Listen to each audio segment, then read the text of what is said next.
কেউ ভালোবেসে আবু বকর সিদ্দিক হয়েছেন, কেউ গিনে করে আবু জাহেল হয়েছেন, আবুল হাব হয়েছেন, উতবা হয়েছেন। কেউ ভালোবেসে উসমান জিন্নুরাইন হয়েছেন। আমার নবী বলেন, ও উসমান, আমি নবীর যদি আরো মেয়ে থাকতো, তোমার কাছে 2টা বিয়ে দিলাম। আমি নবীর কাছে যদি আরো মেয়ে থাকতো, উসমান জেনে রেখো, যতটা মারা যাবে ততটা তুমি ওসমানকে দিয়ে দিতাম, আর এক একটা নূরের অধিকারী তুমি উসমান হয়ে যেতে। উসমান, তোমার কাছে আমি সব মেয়েগুলা বিয়ে দিয়ে দিতাম। আমরা নবীকে নূর মানতে রাজি নই, অথচ আমরা বলার সময় বলি ওসমান জিন্নুরাইন। এটা কেন বলা হয়? আমার নবীর 2জন কন্যা ওসমান রাদিয়াল্লাহু তাআলা বিবাহ করেছেন। শুধু আমার নবী নূর নয়, আমার নবীর কন্যারা হযরত ওসমান রাদিয়াল্লাহু তাআলা 2টা কন্যা বিয়ে করার কারণে আল্লাহ রাব্বুল আলামিন ইলহাম করেছেন, তোমার নাম শুধু ওসমান নয়, ওসমান জিন্নুরাইন। সুবহানাল্লাহ, 2 নূরের অধিকারী। 2টা নূর মানে আমার নবীর 2জন মেয়েকে বিবাহ করেছেন। আমার নবীর মেয়ে যদি বিবাহ করার কারণে 2 নূরের অধিকারী হয়, আমার নবীকে আল্লাহ নূর হিসেবে বানিয়েছেন। ইমানদাররা বিশ্বাস করবে, বেঈমানরা কখনো বিশ্বাস করবে না, ঠিক কিনা বলেন? এটা ইমানদারের প্রশ্ন। এর জন্য রব্বুল আলামিন বলেন, ওয়াকিমুস সালাতা ওয়া আতুজ যাকাতা ওয়ারকাউ মা'আর রাকিন। আমার ইমানদার বান্দা যারা হয়ে যায়, ওয়াকিমুস সালাত, নামাজ যখন আদায় করার জন্য আযান দেওয়া হয়, ওয়া আতুজ যাকাত, নামাজ পড়ার পর, ওয়া আতুজ যাকাত, যাদের উপর সামর্থ্য হয়েছেন মুসলমান হতে হবে, স্বাধীন হতে হবে, প্রাপ্তবয়স্ক হতে হবে, নেশাব পরিমাণ মালের অধিকারী হতে হবে, ওই জিনিসগুলো 1 বছর পর্যন্ত স্থায়ী থাকতে হবে। আবার মেয়েরা মনে করবে আমার জামাই দিয়ে ফেললে আমার তো আদায় করতে হবে না। না না, মোহরানা যেটা দেওয়া হয়েছে, আম্মা জান 5 ভরি, 6 ভরি, 10 ভরি, 3 ভরি, 1 ভরি স্বর্ণ যে নিয়েছেন, এই যে স্বর্ণ থাকলে 52 তোলা রূপা, এই পরিমাণ যদি টাকাও থাকে, প্রত্যেক মুসলমান নরনারীর উপর যাকাত দেওয়াকে যিনি ফরজ করে দিয়েছেন, বলেন তিনি কে? শুধু স্বামী আদায় করবে তাই নয়। ও মেয়েরা, তোমাদের উপরও যাকাত ফরজ, নামাজ যেমনি বড় ফরজ, রোজা রাখা যেমনি ফরজ, দিন কায়েম করা যেমনি ফরজ, যাকাত দেওয়া যেমন ফরজ, জিহাদ করা যেমন ফরজ। এই যে যাকাত দেওয়া, ইসলামের জন্য বিলিয়ে দেওয়া, এই ধরনের ফরজ যিনি করেছেন, বলেন তিনি কে? সবগুলো ফরজ। আজকে রমজানুল মুবারক মাসে, কত গুরুত্বপূর্ণ মাস। এই রমজানুল মুবারক মাসের মধ্যেও ভূমিকম্পের মতো গজব বাংলাদেশের মধ্যে আছে না নাই? রমজানুল মুবারক মাস, যেই সময় জাহান্নামের দরজাগুলো বন্ধ করে দেওয়া হয়, যেই সময় জান্নাতের দরজাগুলো খুলে দেওয়া হয়, ওই সময়ের মধ্যে আল্লাহ আমাদেরকে গজব দিচ্ছেন, ভূমিকম্প দিচ্ছেন। কেন দিচ্ছেন? আগুন জ্বলে মানুষ মারা যায়। হালি শহরের মধ্যে আগুন ধরে একেবারে একই পরিবারের 9 জন দগ্ধ হয়েছেন, 5 জন মারাই গিয়েছে। কেন? তারপর আমাদের চোখ খুলতেছে না। কেন আযাব হয়? কেন ভূমিকম্প হয়? কেন বড় বড় গজবগুলো হয়? কি জন্য হয়? আমাদের নাফরমানি, আমাদের জুলুম, আমাদের মিথ্যাচার। রোজা রেখে মানুষগুলা অপরের নামে সমালোচনা করে, আছে না নাই? রোজাও রাখে, অথচ নবীজি বললেন, এই জবান তুমি হেফাজত, তোমাকে গুছি মারছে। কত কোটি কোটি হালি জ্বরে আগুন ধরছে, মরতে মরতে গাড়ি পাচ্ছে না, পুরো শরীরের মধ্যে আগুন, জীবন চলে যাচ্ছে। তাদেরও টাকার কম ছিল না, তাদের ঘরের মধ্যে এসি ছিল। তাদের ওঠার সময় সিঁড়ি বাই বাই আস্তে আস্তে উঠতে হতো, লিফট দিয়ে উঠতে হয় একেবারে 5 তলা। তাদের ঘরের মধ্যে এসি ছিল, তারাও কষ্ট করতে হতো না। খাবার খেয়েছেন, এখনই আজান দিবে, এখনই রোজার নিয়ত করবেন, এখনই সবগুলা কমপ্লিট হবেন, বিদেশের মধ্যে যাবেন, চিকিৎসার জন্য এসেছেন। ওই মালিক যিনি মৃত্যু দিয়েছেন, বলেন তিনি কে? কত কোটিপতি।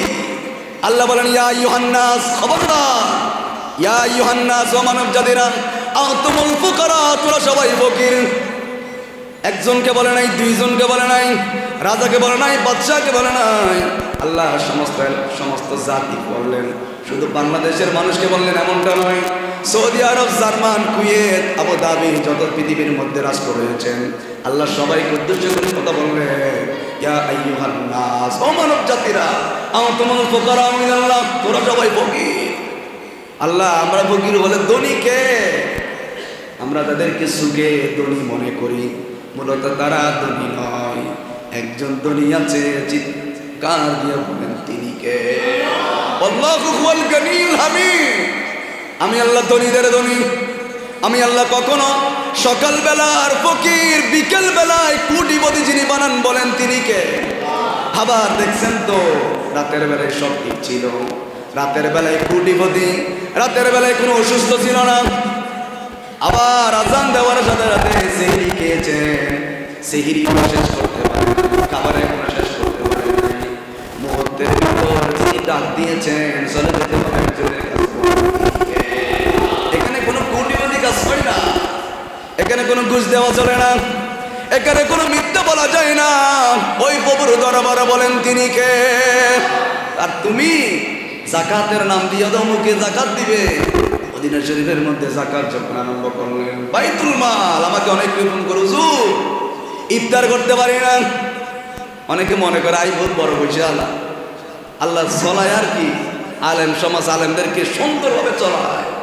এই যাকাত যারা দেয় না, যাকাতের টাকা যারা আদায় করে না, আল্লাহ রাব্বুল আলামিন বলেন, ওয়াল্লাযীনা ইয়াকনিযুনা আয-যাহাবা ওয়াল ফিদ্দাতা ওয়া লা ইউনফিকুনাহা ফি সাবিলিল্লাহি ফাবাশশিরহুম বিআযাবিন আলীম। আল্লাহ রাব্বুল আলামিন বলেন, যারা যাকাত দেয় না, ওয়াল্লাযীনা ইয়ানকিযুনা আয-যাহাবা, যারা স্বর্ণগুলা জমিয়ে রাখেন। দেখেন, আমরা যে স্বর্ণ জমিয়ে রাখবো, টাকা ব্যাংক ব্লেস করে রাখবো, এগুলো আল্লাহ জানে। আল্লাহ সেজন্য বলেন, ওয়াল্লাযীনা ইয়াকনিযুনা আয-যাহাবা ওয়াল ফিদ্দাতা, যারা স্বর্ণগুলা, যারা রূপগুলো জমিয়ে রাখেন, ব্যাংকের পর ব্যাংক, টাকার টাকা হিসাব করতে থাকে, ক্যালকুলেটর নিয়ে, ওখানে রাখলাম এত, ওই ব্যাংকে রাখলাম এত, ওর থেকে পাবো এত, ওর থেকে পাবো এত, কিন্তু একবারও হিসাব করি না আমার এত টাকা আছে, কত টাকা সুদ এসেছেন, যাকাত এসেছেন, সুদের হিসাব করি। স্কুলের মধ্যে সুদের অঙ্ক করা হয়, যাকাতের অঙ্ক করা হয় না। যারা যাকাত দেয় না, স্বর্ণ জমিয়ে রাখে, রূপা যারা জমিয়ে রাখে, কিয়ামতের ময়দানে ওই স্বর্ণগুলা দিয়ে গরম করে করে তামার স্বর্ণ হয়ে যাবে, গরম করে করে কপালের মধ্যে সেক দেওয়া হবে, স্বর্ণগুলা গরম করে সেক দেওয়া হবে। কোরআনের আয়াত, আপনারা সূরা তাওবা শরীফের 34 নম্বর আয়াতটা পড়ে দেখবেন, লাস্টের দিকে, 34 নম্বর আয়াতের লাস্টের দিকে আল্লাহ রাব্বুল আলামিন বলেন, যারা স্বর্ণ জমিয়ে রাখেন, টাকা জমিয়ে রাখেন, রূপা জমিয়ে রাখে, কিয়ামতের ময়দানে এই স্বর্ণগুলা গরম করে করে কপালে সেক দেওয়া হবে, ফিটের মধ্যে সেক দেওয়া হবে, হাতের মধ্যে সেক দেওয়া হবে, কলিজার মধ্যে সেক দেওয়া হবে। আর একটা সাপ, যে সাপের মাথার মধ্যে কোনো কেশ থাকবে না, কেশ ছাড়া, থাকওয়ালা, মাথার মধ্যে কোনো কেশ নাই, একটা মাত্র সাপ, দুইটা মাথা হবে। কিয়ামতের ময়দানে জালেম যারা যাকাত দেয় নাই, ফিতরা আদায় করে নাই, বাবার হক দেয় নাই, জুলুম করেছেন, অপরাধ করেছেন, রোজা রেখে মিথ্যা কথা বলেছেন, কিয়ামতের ময়দানে একটা সাপ, দুইটা মাথাওয়ালা, গলার মধ্যে ফেস দিতে থাকবেন। এটা বুখারী মুসলিমের হাদিস। গলার মধ্যে ফেস দিয়ে দিয়ে কথা বলতে শুরু করবেন, সব কথা বলবে। কিয়ামতের ময়দানে কথা বলবে আর বলবে, আনা মালুকা, আমি তোর ধন সম্পদ, আমি তোর ব্যাংক ব্যালেন্স, আমি তোর গচ্ছিত টাকা, তোর সুদের টাকা, আমি তোর সাদাবাজি করা টাকা, জমিয়ে রাখা টাকা, যে টাকাগুলো তুমি সকাল বিকাল হিসাব করতাম, যে টাকাগুলা জমিয়ে রেখেছো, কারো হক তুমি দাও নাই, নিজের প্রতি খরচ করো নাই, নিজের ফ্যামিলির প্রতি তুমি খরচ করা নাই। কিয়ামতের ময়দানে টাকা কথা বলবে, সব হয়ে যাবে, কথা বলবে। আনা মালুকা, আমি তোর মাল, আমি তোর ব্যাংক ব্যালেন্স, আমি তোর গচ্ছিত টাকা, আমি তোর স্বর্ণ দানা। আনা খানজুকা, আমি তোর ব্যাংক ব্যালেন্স, কথা বলতে থাকবে, আর একটা একটা সবল মারবে, চিৎকার চিৎকার চেঁচামেচি করতে থাকবে। চিৎকার দিতে থাকবে। এজন্য আমার নবী বলেন কিয়ামতের ময়দানে দুনিয়ায় কি হতাশা হয়েছো, সাহাবীদেরকে বলছেন দুনিয়ায় কি হতাশা বোধ করছো, জামা নাই, টাকা নাই, খাইতে পারো না, আফসোস করছো। কিয়ামতের ময়দানে এমন এমন মানুষ দেখা যাবে আফসোস করবে, আফসোস করবে, চিৎকার করবে, ও আল্লাহ আমাকে মৃত্যু দিয়ে দাও, জিন্দেগিতে আপনি আমাকে আর জীবিত করিয়েন না। এমন এমন অপরাধ চলবে, এমন এমন শাস্তি তাকে দেওয়া হবে। সে একবার আল্লাহর কাছে চিৎকার দিয়ে বলবে, ও মালিক আমার এই জীবন আর প্রয়োজন নাই, হয়তো মৃত্যু দিয়ে দেন, নয়তো জান্নাতের মধ্যে আপনি দিয়ে দেন। সুবহানাল্লাহ। আল্লাহর কাছে ফরিয়াদ করবে, আল্লাহ এত লাঞ্ছনা, এত জিল্লতি, মৃত্যু, আল্লাহ এত অপরাধের কারণে শাস্তি তো সহ্য করতে পারছি না, মালিক মৃত্যু দিয়ে দেন, মালিক আমাদেরকে মৃত্যু দিয়ে দেন। আল্লাহ বলবে এখানে তো মৃত্যু নাই, করে আসছো বুক কর, বুক করতে থাক, বুক করতে থাক। এই যে কিয়ামত পর্যন্ত জাহান্নামের মধ্যে এত শাস্তি যিনি দিবেন বলেন তিনি কে? এই জন্য জাকাতের নাম দিয়ে সারে দিচ্ছেন, লুঙ্গি দিচ্ছেন, এই দিচ্ছেন, সেই দিচ্ছেন, এটার নাম জাকাত নয়। আমাদের মতো জাকাত যাদের খরচ হয়েছেন, এরকম আমার নবী যখন ইন্তেকাল করলেন, ওফাত করলেন, বেসাল করলেন, পর্দা শরীফ যখন করলেন, সিদ্দিক আকবর খলিফাতুল মুসলিমিন যখন আবু বকর সিদ্দিক রাদিয়াল্লাহু আনহু খলিফা হয়েছেন, কিছু সংখ্যক বুদ্ধিজীবী বলছেন যে নবী তো নাই, জাকাতও দিতে হবে, যেহেতু নবী নাই আগে নবীর ভয়ে জাকাত দিতাম, এখন জাকাত দেওয়ার প্রয়োজন নাই। সিদ্দিক আকবর বললেন জাকাত দাও না কেন? বললেন নবী নাই, জাকাত কেন দেব? আমাদের সম্পদ আমরা অর্জন করেছি, এগুলো আমাদের কষ্টের ফসল, আমরা জাকাত দেব না। আবু বকর সিদ্দিক রাদিয়াল্লাহু আনহু অথচ নরম কোমল হৃদয়ের মানুষ, আবু বকর সিদ্দিক রাদিয়াল্লাহু আনহু ঘোষণা দিলেন, আমার এই এলাকার মধ্যে, আমার এই মুসলমানের মধ্যে কোনো কেউ যদি একটা ওটের রশিরও জাকাত দেওয়ার জন্য যদি উৎসাহিত না হয়, জাকাত না দেয়, তার জন্য আমি সিদ্দিক আকবর যুদ্ধ ঘোষণা করলাম। সুবহানাল্লাহ। চিন্তা করছেন, একটা ওটের রশিরও জাকাত দেওয়ার জন্য বলছেন, তাকিদ দিয়ে বললেন।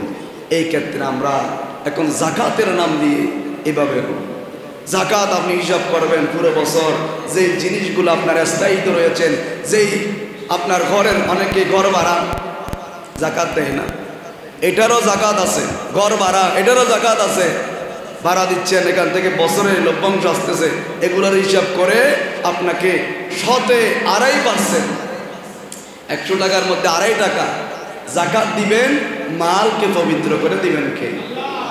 জাকাত দিয়ে না যান, কিয়ামতের ময়দানে গাঁটটিগুলা গলার মধ্যে বাঁধি দেওয়া হবে। কেমন? উহুদ পাহাড় পরিবার। সাহাবায়ে কেরাম জিজ্ঞাসা করলেন, নবীজি সামান্য একটু একটু কাঁধের মধ্যে উহুদ পাহাড় পরিমাণ এত বড় বড় গাঁটটিগুলা কেমনে নিবে? আমার নবী বললেন, তাদের কাঁধগুলাও উহুদ পাহাড় পরিমাণ করে দেওয়া হবে, দেখাবে। দেখ, কিয়ামতের ময়দানে মানুষকে বলা হবে এই ব্যক্তি জাকাত দেয় না।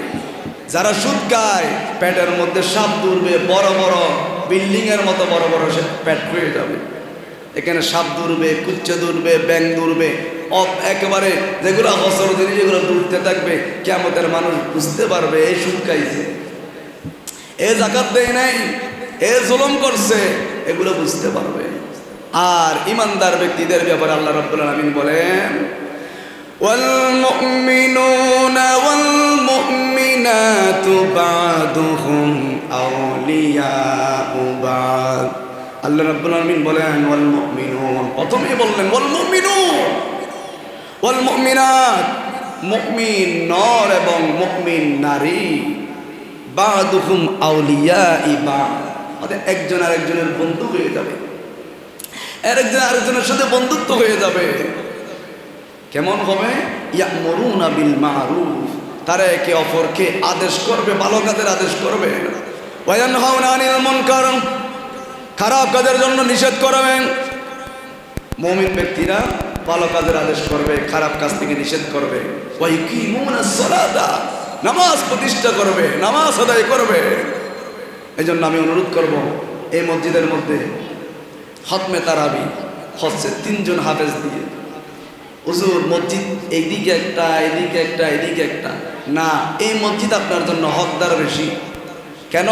যখন এই এলাকায় কোনো মসজিদ ছিল না, সর্বপ্রথম এই তক্তারপুল মসজিদ হয়েছেন, ঠিক কিনা বলেন?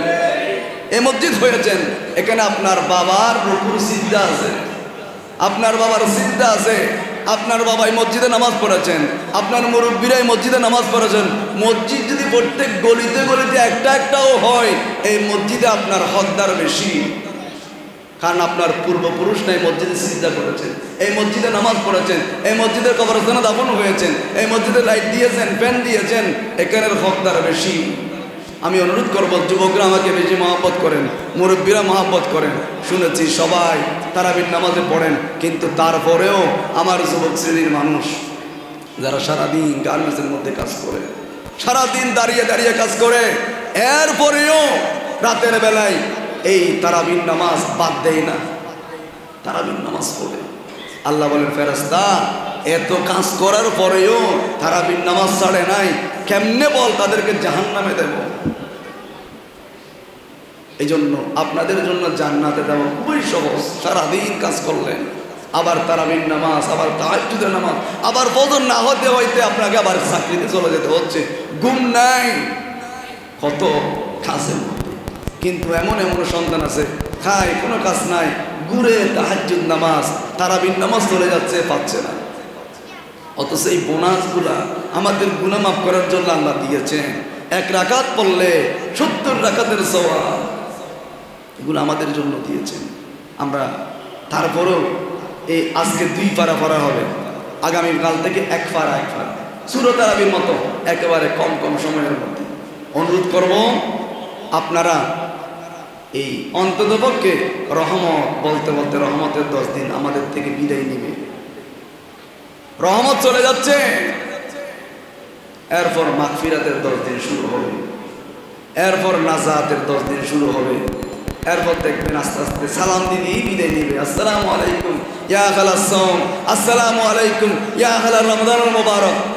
আপনারা শুনবেন তো লাস্ট যেটা খুতবা, তখন আসসালামু আলাইকুম হাজির গুই, আসসালামু আলাইকুম ইয়া আহলাস সাওম, আসসালামু আলাইকুম ইয়া আহলাল রমাদান। সালাম দিদি চলে যাবে, আর চাইলেও পাবেন না। ওই যে খালি শহরে আগুন ধরছে, জিন্দেগি ভর কিয়ামত পর্যন্ত চাইলে কি তারা আর একবার আইরে রোজা থাকতে পারবে? পারবে না। এই ইমানদারের জন্য চিন্তা করলে একটা ওয়াজই যথেষ্ট।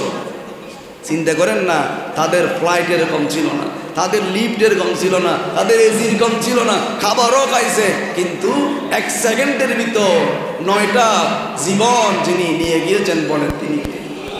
আমার আল্লাহ বলেন, আমি কোন বললে পায়া কোন হয়ে যায়। অহংকার করিও না বান্দা, অহংকারের মালিক আমি আল্লাহ। পৃথিবীর মধ্যে অহংকার করার মতো এরকম ক্যাপাসিটি, এরকম যোগ্যতা দিয়ে আল্লাহ কাউকে বানাই নাই। বুনিয়াল ইসলাম আলা খামসি, ইসলামের পিলার হচ্ছে 5টি। 1 নম্বর হচ্ছে শাহাদাতান লা ইলাহা ইল্লাল্লাহ ওয়া আন্না মুহাম্মাদুর রাসূলুল্লাহ সাল্লাল্লাহু আলাইহি ওয়াসাল্লাম। ইসলামের পিলারের মধ্যে 1 নম্বর হচ্ছে আল্লাহ ছাড়া অন্য কোনো প্রভু নাই, রাহমাতুল লিল আলামিন, আল্লাহর প্রিয় রাসূল। 2 নম্বরের মধ্যে বলা হয়েছে ওয়াকিমুস সালাত, নামাজ পড়ে না, সেই ইসলামকে ধ্বংস করেছেন। নামাজ পড়ে না, তার জন্য কোনো দিন নাই, তার জন্য কোনো ধর্ম নাই। নামাজ যেই পড়ে না, সেই ইসলামকে ধ্বংস করে দিয়েছেন। ইমানদার যদি হতে চান, ফাউন্ডারের মধ্যে, ঘরের মধ্যে, ফাউন্ডেশনের মধ্যে যেমন পিলার 4টিকে 4টা মাঝখানে একটা দেওয়া হয়, ইসলামের মধ্যে এরকম 5টা স্তম্ভ আছে। এই স্তম্ভগুলোর মধ্যে যদি আপনি থাকেন, তাহলে বুঝতে পারবেন আপনি মোটামুটি ইসলামের ভিতর আছেন। 1 নম্বর হলো আল্লাহকে বিশ্বাস করতে হবে, আমার নবীকে মহব্বত করতে হবে। 2 নম্বর হলো ওয়াকিমুস সালাত, নামাজ প্রতিষ্ঠা করতে হবে। নামাজ প্রতিষ্ঠা মানে ছেলেকে নিয়ে আসবেন। গত সপ্তাহে আমাকে বলা, হুজুর ছেলেরা কথা বলে, অনেক দূর থেকে হুজুর শুনতে আসি, আলোচনা শুনতে আসি, কিন্তু 2য় তলায় আমার ছেলেরা যারা রয়েছে, তোমরা মসজিদের আদব রক্ষার্থে, আর বিশেষ করে মুরব্বীরা যারা আছো, আপনারা ছেলেদেরকে একজন পরপর 2 জন একসাথে দিলে তো দুষ্টমি একটু করবে, একজন পরপর দিয়ে দিবেন, যাতে মসজিদের আদবটা রক্ষা হয়। ছেলেরা কথা বলবে, ছোট বাচ্চা, কিন্তু এটা আস্তে আস্তে, বা মসজিদের তারা এখনো বুঝে না, বুঝলে তো কথা বলতো না। যেমনিভাবে আমরা বড়, আমরা বুঝতেছি মসজিদে কথা বললে 40 বছরের ইবাদত নষ্ট হয়ে যায়, এটা আমরা বুঝি, কিন্তু ছেলেরা বুঝে না, এরাও একদিন বুঝবে। তাদেরকে ধমক দেওয়া যাবে না, আস্তে আস্তে সুন্দরভাবে ধমক দিয়ে মসজিদ থেকে বের করে দিলেন। আরেকদিন মসজিদে লাভ ঠিকানা ধমক দিয়ে মসজিদ থেকে বের করে দেয়, এই মসজিদে আর আসবে না। আস্তে আস্তে দেখবে চাঁদাবাজির দিকে চলে যাবে, আস্তে আস্তে ইয়াবারের দিকে চলে যাবে, আস্তে আস্তে টেলিভিশন দেখবে। কারণ মসজিদ থেকে আপনি ধমক দিয়ে বের করে দিয়েছেন, ধমক দেওয়া যাবে না, বোঝাতে হবে আব্বাজান এটা মসজিদ, আল্লাহ নারাজ হবে, এ ধরনের করে বোঝাতে হবে। তো যারা দ্বিতীয় তৃতীয় তলায় আছেন মুরব্বীরা আপনারা দায়িত্ব পালন করবেন। আল্লাহ রাব্বুল আলামিন বলেন আমার নবীর জবানে ওয়াকিমুস সালাত, নামাজ প্রতিষ্ঠা করতে হবে। এরপর যেই কথাটা বললেন ওয়া ইতাউজ যাকাত, ইমানদাররা ফাউন্ডেশনের মধ্যে আসলে যাকাত দিতে হবে। প্রথম নম্বর বললেন আল্লাহ এবং আল্লাহ রাসূলকে বিশ্বাস করতে হবে। দ্বিতীয় নম্বর হলো নামাজ প্রতিষ্ঠা করতে হবে। তৃতীয় নম্বর হলো যাকাত যদি তোমাদের উপর ফরজ হয়, আল্লাহ যদি সম্পদ দেয়, মালের অধিকারী হও, তোমরা যাকাত দিয়ে দিবে। এরপর রব্বুল আলামিন বলেন ওয়াল হজ, যদি হজ করার জন্য সামর্থ্য হয়ে যায় আপনারা হজ করে নেবেন। এরপর রব্বুল আলামিন আবার বলেন ওয়াসুম রমাদান, যারা রমাদানুল মুবারক মাস পেয়েছে তারা যেন রমাদানুল মুবারককে সম্মান করে তারা যেন রমজানের 30টা রোজা রাখে। এই 30টা রোজা রাখলে আল্লাহ রাব্বুল আলামিন এই 30টা রোজার উসিলায় কিতাবের মধ্যে পেয়েছি এক একটা রোজার ফজিলত এত বছরের ইবাদতের সমান। কিয়ামতের ময়দানে বলা হবে ও রোজাদাররা তুমি পুরো বছর নামাজ পড়ো নাই, ঠিক আছে, তার মানে পুরো বছর নামাজ পড়বেন না এমনটা নয়, এটা আল্লাহ টেকনিক করবেন, তোমাদেরকে আমি জাহান্নামে দেব না। রমাদানুল মুবারক মাসকে সম্মান করে যেহেতু এক মাস তোমরা রোজা রেখেছ, এই এক মাসের রোজা একটা রোজা 70টা রোজার সমান, একটা রোজার তারাবির নামাজ 70 রাকাতের সমান হবে। এগুলা তোমাদেরকে ওই পড়ানোয় যেখানে গ্যাপগুলো পূরণ করে তোমাদেরকে আমি আল্লাহ জান্নাত দান করব। এগুলো আল্লাহ কৌশল করবেন। তারপরও আমাদেরকে 5 ওয়াক্ত নামাজ ইমামের পিছনে আদায় করতে হবে। বিশেষ করে যারা হাফেজদেরকে দেখাশোনা করছেন, হাফেজরা হলো আপনাদের মেহমান। 1 মাস পর 21 দিন পর 20 দিন পর তারা চলে যাবে, তাদেরকে অনেকে খাবার খাওয়াচ্ছেন, অনেকে ইফতারি করাচ্ছেন, ইফতারি করে করে আবার টাকাও দিচ্ছেন। কত মহাব্বত! এইভাবে এটাই তো আমার নবীর আম্মাজান খদিজাতুল কুবরা তাআলা মায়েশা সিদ্দিকা রাদিয়াল্লাহু আনহা বলেন ইয়া রাসূলুল্লাহ আমি একটা দোয়া করতেছি, আপনার যারা ওয়ারিস হবে, ইন্নাল উলামা ওয়ারাসাতুল আম্বিয়া, ইয়া রাসূলুল্লাহ আপনার যারা ওয়ারিস হবে তাদের জন্য আমি একটা দোয়া করছি। আমার নবী আয়েশা করো দোয়া করো। তখন উনি বললেন ইয়া রাসূলুল্লাহ আপনার উম্মতের সেই আলেম সমাজ ব্যক্তিদের জন্য সমুদ্রের পানি সমুদ্রের মাছ পর্যন্ত দোয়া করুক। আমার নবী বললেন আমিন সুবহানাল্লাহ। এই জন্য আপনারা হাফেজদের দেখাশোনা করবেন, হাফেজদেরকে খাওয়াবেন। আর বিশেষ করে এই মসজিদে 3 জন হাফেজে কোরআন, এটা আপনাদের যেমনিভাবে মসজিদ যেমনি প্রাচীন মসজিদ সবার আগের মসজিদ যেমনি এই এলাকার মধ্যে আগের মসজিদ, এই মসজিদের জামিয়ার আদলে জামিয়াতেও 3 জন হাফেজ দিয়ে খতমে তারাবি আদায় করা হয়। এই মসজিদেও 3 জন হাফেজে কোরআন। মসজিদ অনেক থাকবে সমস্যা নেই, কিন্তু এটার প্রতি আপনার দায়িত্ব আছে, কারণ এই মসজিদের মধ্যে আপনার মুরব্বীরা নামাজ পড়েছেন, এই মসজিদের আশেপাশে কবরস্থানে আপনার মা বাবা দাদা দাদি ওনারা আছেন। এই জন্য এই মসজিদের প্রতি আপনার স্পেশাল দান থাকতে হবে। আল্লাহ বলেন, কাজী নজরুল ইসলামও বলছিল মসজিদেরি জারু বারদা হো কামারি খাতে শুনো আমারি মোনাজাত, শোনো শোনো ইয়া ইলাহি আমারি মোনাজাত, শোনো আমারি মোনাজাত। সুবহানাল্লাহ। কাজী ইসলাম বলছেন আল্লাহ আমার এই হাতটা যাতে মসজিদে জারো দেওয়ার কাজে ব্যবহার করে। আমরা তো অনেকে মসজিদে জারো দিতে চাই না, এসে পারলে আগে আজানটা দিবেন, কারণ কিয়ামতের ময়দানে যারা আজান দিবে তাদের গলাগুলা জিরেবের গলার মতো লম্বা করে দিবে। আল্লাহ বলবেন ও ফেরেশতারা এরা মসজিদের মধ্যে আজান দিয়ে যারা মুয়াজ্জিন ছিলেন মুয়াজ্জিন। সুবহানাল্লাহ। আর যারা একবার জারো দিয়েছেন পরিষ্কার করেছেন, কাজী নজরুল ইসলাম বুঝেছেন, কিন্তু আমরা বুঝি না। এই জন্য মসজিদে জানো দেওয়ার চেষ্টা করবেন, মসজিদ পরিষ্কার করার চেষ্টা করবেন। আয়াত তেলাওয়াত করলাম, আল্লাহ রাব্বুল আলামিন বলেন ওয়াল মুমিনুনা ওয়াল মুমিনাতি বা'দুহুম আউলিয়াউ বা'দ। মুমিন ব্যক্তিরা একজন অপরের বন্ধু হয়ে যাবে। তারপর ইয়ামুরুনা বিল মারুফ, একে অপরকে ভালো আদেশ দিবেন। ওয়া ইয়ানহাউনা আনিল মুনকার, খারাপ কাজ থেকে নিষেধ করবেন।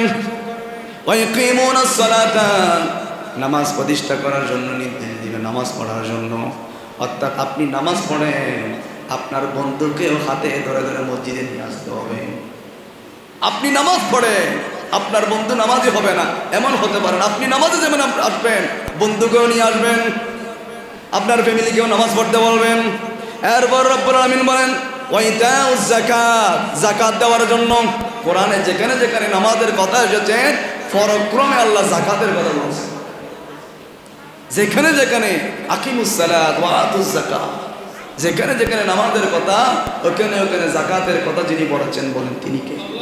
তাহলে যাকাত যারা আদায় করবে না, কিয়ামতের ময়দানে তাদের পরিণতি, তাদের ভয়াবহ অবস্থা দেখে তারা বলবে, আল্লাহর কাছে ফরিয়াদ করবে, আল্লাহ মৃত্যু দিয়ে দেন, এত কষ্ট এত আযাব আর সহ্য হচ্ছে না। আল্লাহ বলবে মৃত্যু দেখেন আর নাই, এটা দুনিয়া নয় যে কলা চামড়ার মধ্যে পা পিছলাই গেলে একটু বাড়ি খেয়ে মৃত্যু হয়ে যাচ্ছে। এটা দুনিয়া নয়, এটা আখিরাত। কেন মৃত্যু নাই? যা করেছো কিয়ামত পর্যন্ত যতদিন এগুলার পার্থক্য হবে না, যতদিন এগুলার হবে না, ততদিন ভোগ করতে থাকতে হবে। কোনো মৃত্যু নাই, জিন্দেগিতে আর কোনো মৃত্যু হবে না। এজন্য জাহান্নামীরা সেদিন উত্তপ্ত আগুনের মধ্যে যারা যাকাত দেয় নাই, এদের পরিস্থিতি হবে। এজন্য যাদের উপর যাকাত ফরজ হয়েছেন, শরীয়ত মোতাবেক একজন আলেমকে ডেকে সম্পদের হিসাব করে করে নির্দিষ্ট পরিমাণ, আগে দেখবেন আত্মীয় স্বজনের মধ্যে কেউ যাকাত নেওয়ার মতো আসেনি। আত্মীয় স্বজন দেখবেন, বিশেষ করে আপনাদের পাশে তৈয়বিয়া মাদ্রাসা, এটা আপনাদের প্রথমেই হকদার। এদিকে তৈয়বিয়া মাদ্রাসার মধ্যে আপনাদের যাকাতের টাকা, ফিতরার টাকা দিবেন। আবার জামিয়া, তৈয়বিয়া জামিয়া এগুলো একই প্রতিষ্ঠান, একই তসবির মধ্যে গাথা। জামিয়ার আন্ডারে প্রায় বাংলাদেশের মধ্যে 300-র অধিক মাদ্রাসা রয়েছে জামিয়ার আন্ডারে, ওগুলার মধ্যে দিবেন। আল্লাহ রাব্বুল আলামিন আমাদের যাকাত দেওয়ার তৌফিক দান করুন। যাকাত যারা আদায় করে না, এই ব্যাপারে হযরতে ইবনে আব্বাস রাদিয়াল্লাহু তাআলার সময়কালে এক ব্যক্তি মারা গিয়েছেন যিনি যাকাত দেয়। তো মারা যাওয়ার পর লোকেরা বললেন, যেহেতু মারা গিয়েছে, কবর খনন করতে লাগলেন। কবর খনন করতে করতে শেষ হলো, দেখা যাচ্ছে কবরের মধ্যে একটা সাপ ফনা তুলে এভাবে তাকিয়ে আছে। ইবনে আব্বাসের কাছে গিয়ে বললেন, হুজুর কবর করলাম, এতক্ষণ সাপ দেখলাম না, কিন্তু যেই মাত্র উঠে গেলাম কবর থেকে, সাপ ফনা তুলে এভাবে তাকিয়ে আছে। বললেন ঠিক আছে, এটা বাদ দিয়ে আরেকটা কবর করুন। আরেকটা করলেন, দেখা যাচ্ছে ঠিক একই পরিণতি, সাপ এভাবে সবল তুলে তাকিয়ে আছে। আবার নির্দেশ দিলেন আরেকটা করুন। আরেকটা করা হলো, দেখা যাচ্ছে ঠিক এই সাপ পেয়েছেন। ইবনে আব্বাস রাদিয়াল্লাহু তাআলা নিজের ফ্যামিলি থেকে জিজ্ঞেস করলেন, মানুষটা কেমন ছিল? বললেন তাহাজ্জুদ নামাজি ছিল, 5 ওয়াক্ত নামাজ তার আগে যেত না, অনেক ভালো মানুষ ছিল। বললেন যাকাত দিত নি? ওটা যাকাত তো দিত না, তাহাজ্জুদ পড়তো, নামাজ পড়তো, সব করতো, যাকাত দিত নি? যাকাত তো দিত না। অনেক কোটিপতি মানুষ, টাকা গুনতে থাকতো, ব্যাংকে রাখতো, টাকার বড়াই করতো, 1 লাখ করে জায়গা আর একটা কিভাবে কিনবে এটা নিয়ে চিন্তা করতো। সুদে লাগাইতে লাগাইতে টাকা একটু বেশি হলে আর একটা দোকান কেমনি দিবে চিন্তা করতো। এইভাবে যারা টাকা বৃদ্ধি করতে করতে আরেকটা কিভাবে আরেকটা কিভাবে আরেকটা কিভাবে করতে থাকবে, ওদের এইভাবে করতো, কিন্তু নামাজি ছিল, তাহাজ্জুদ নামাজি ছিল। ইবনে আব্বাস রাদিয়াল্লাহু তাআলা বললেন, ওনার জন্য যদি একটা নয়, দুইটা নয়, 100 কবর যদি করা হয়, 1000 কবরও যদি করা হয়, প্রত্যেক কবরের মধ্যে সাপ থাকবে। কারণ হাদিসে বলা হয়েছে, কোরআনে বলা হয়েছে, যারা যাকাত দেয় না, সুদ খায়, জুলুম করে, কবরে দেওয়ার সাথে সাথে মাটি যখন একেবারে দেওয়া হয়ে যাবে, কবরের মধ্যে যখন রাখা হবে, একেবারে 2 মাথা বিশিষ্ট সাপ গলার মধ্যে পেঁচিয়ে দংশন করতে থাকবে। ইবনে আব্বাস রাদিয়াল্লাহু তাআলা বললেন, এটা থেকে কেউ রক্ষা করতে পারবে না, সাপযুক্ত কবরের মধ্যে তাকে দাফন করে দাও। নাউজুবিল্লাহ। এই জন্য যা করবেন দুনিয়ায় চিন্তা করবেন, সম্পদ আল্লাহ দিয়েছে আর কি, আল্লাহ সম্পদ দিয়েছেন, এগুলাকে যথাযথভাবে ব্যয় করতে হবে। কারণ আমরা যখন অপরাধ একটা দুইটা তিনটা এভাবে অপরাধ করি, আল্লাহ ভূমিকম্প দিয়ে একটু নাড়াই দেয়, ওদের তাই দেখি তোর বিবেক লড়ে কিনা, যেই এই হয়ে গেছে। আগুন ধরাই দেয়, এদিকে কক্সবাজারে আগুন ধরতেছে, এদিকে হালি শহরে, বাংলাদেশের বিভিন্ন জায়গার মধ্যে আগুন। আবার আমাদের মেয়েরাও এমন একটা চলি মারতে হবে, খাটি একটা খরচ করতে হবে, এই জন্য ওই চুলা জ্বালাই লাগে, আছে না নাই? তো অপচয় করতেছ আর তুমি নামাজ পড়ো, সরকারের জিনিস অপচয় করতেছ, লাইট জ্বলাই রাখো, ফ্যান চলাই রাখো, প্রয়োজন নেই চলাই রাখে, প্রয়োজন নেই চুলা জ্বালিয়ে রাখে। তো গরম পানি যেগুলো দিয়েছেন বিভিন্নভাবে বিভিন্ন ধরনের রিপোর্ট করতেছে, গরম পানিগুলা এই ইস দিয়ে দিতে পানি পরে চুলা নিভি গেছে, তারপর গ্যাস ইয়া হয়ে গিয়ে মারার সাথে সাথে জ্বলে গিয়েছে। এই জন্য আমাদের পাপ আর জুলুম যখন বেশি হয়ে যায় এরকমগুলা হয়। বিশেষ করে আমাদের রোজা রেখে কোনো ধরনের যাতে অনৈতিক কাজ, খারাপ কাজ এগুলো যাতে না হয় অন্ততপক্ষে। অথচ রমজান মাসের তো শয়তান বাঁধি লাগে, তো মানুষ যে এত শয়তানি করে, মানুষের যে এত গুতাই, কিসে গুতাই? মিনাল জিন্নাতি ওয়ান নাস, জিন শয়তান, বড় শয়তানের তো মানুষ শয়তানের অনেক বড়। তো কারণ বড় শয়তানকে তো আল্লাহ বাঁধি রাখছে, শিকল দিয়ে বাঁধি রাখছে। ওতে মানুষ এত এত এত দুষ্টমি কেমনে করে, এত জারগমি কেমনে করে? ওদের ওইটা আরই মিনাল জিন্নাতি ওয়ান নাস, মানুষ শয়তান আছে দূর ইন কি বিভিন্ন রকমের সমালোচনা করে, এগুলা করা যাবে না। রোজাকে যদি পবিত্র রাখতে চান, আল্লাহ বলেন তুমি রোজাদার, তুমি কেমনে মিথ্যা কথা বলো? তোমার মুখের দুর্গন্ধ আমার কাছে মেশকাম পরে চাইতে বেশি বসবো, আর তুমি কি বাদ করছো? রোজা ফৌত হয়ে যাবে, রোজা হালকা হয়ে যাবে। কারণ রোজাদারের জন্য দুইটা আনন্দের বিষয়, একটা হলো ইফতারের সময়, আর একটা হলো মালিক যখন তাকে দেবে ওগুলার যাজা দিবে।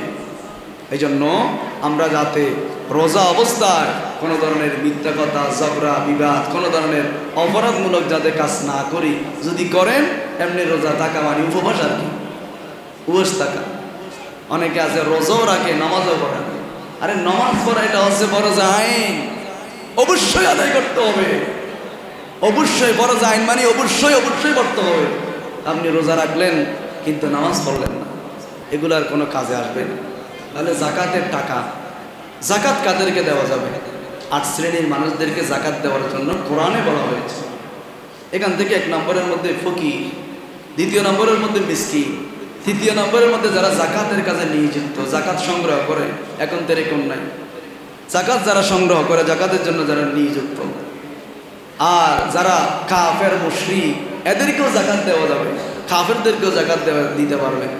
অন্তরে থাকতে হবে সেই যদি আমার এই ভালো আচরণ, ইসলামের এই সৌন্দর্য দেখে যদি সে একদিন কালিমা পড়ে, এটা অন্তরের মধ্যে থাকতে হবে। তাহলে কাফেরদেরকেও আপনি দিতে পারবেন। দাস মুক্তি, এখন তো দাস প্রথা নাই, আর সমাজের মধ্যে ওই সময় ছিল দাস মুক্তির জন্য জাকাত দিয়ে, যেমন হযরত বেলাল রাদিয়াল্লাহু তাআলা, বিভিন্ন সাহাবা ইকরামের জীবনে যখন আমরা দেখবেন জাকাতের মাধ্যমে, জাকাতের টাকা দিয়ে তাদেরকে মুক্ত করে দেওয়া হয়েছে। আর যারা ঋণগ্রস্ত, অনেক মানুষ ঋণের মধ্যে ডুবে গিয়েছেন, অনেক কর্জ আছে, তাদেরকে আপনি জাকাত দিবেন। জাকাত দিবেন ও আয় জাকাত দিন, খালি বললেন তোরকে এরকম না, আপনি চুপে চুপে গিয়ে তার হাতে দিয়ে দেবেন, ভাই এগুলো তোর হক নে, এগুলো তুই, এগুলো তোর আমানত। ও যিনি জাকাত দিবেন সে ওনার ঘরে গিয়ে জাকাত দিয়ে আসবে, উনি আনতে যাবে না, গরিব উনি আনতে যাবে না, আপনি বড় লোক, আপনি দিয়ে আসবেন, যে আপনাকে দিয়ে আসতে হবে। যারা মুসাফির, বিভিন্ন দেশের মধ্যে যারা ইসলামের জন্য বিভিন্ন কাজে সফর করে, তাদেরকে জাকাত দেওয়ার জন্য বলা হয়েছে।